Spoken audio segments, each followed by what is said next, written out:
The Battle of Fort Sumter was the bombardment of Fort Sumter near Charleston, South Carolina by the Confederate States Army, and the return gunfire and subsequent surrender by the United States Army that started the American Civil War. Following declarations of secession by 7 southern states, South Carolina demanded that the U.S. Army abandon its facilities in Charleston Harbor. On December 26, 1860, Major Robert Anderson of the U.S. Army surreptitiously moved his small command from the vulnerable Fort Moultrie on Sullivan's Island to Fort Sumter, a substantial fortress built on an island controlling the entrance of Charleston Harbor.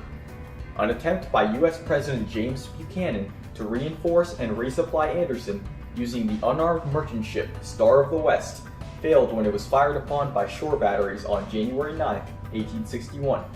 South Carolina authorities then seized all federal property in the Charleston area, except for Fort Sumter. During the early months of 1861, the situation around Fort Sumter increasingly began to resemble a siege.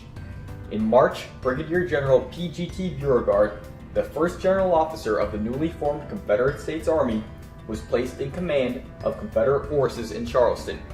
Beauregard energetically directed the strengthening of batteries around Charleston Harbor aimed at Fort Sumter.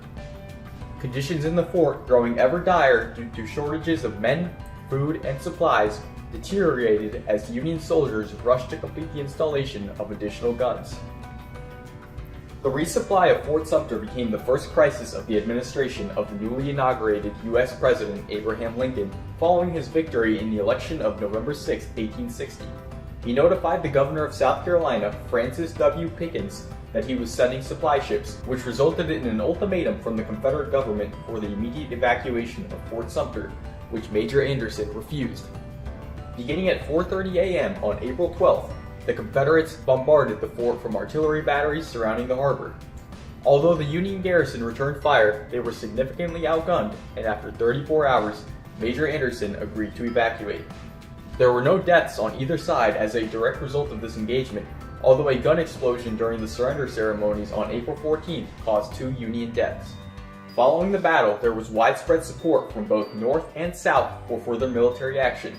Lincoln's immediate call for 75,000 volunteers to suppress the rebellion resulted in an additional 4 southern states also declaring their secession and joining the Confederacy. The battle is usually recognized as the first battle that opened the American Civil War.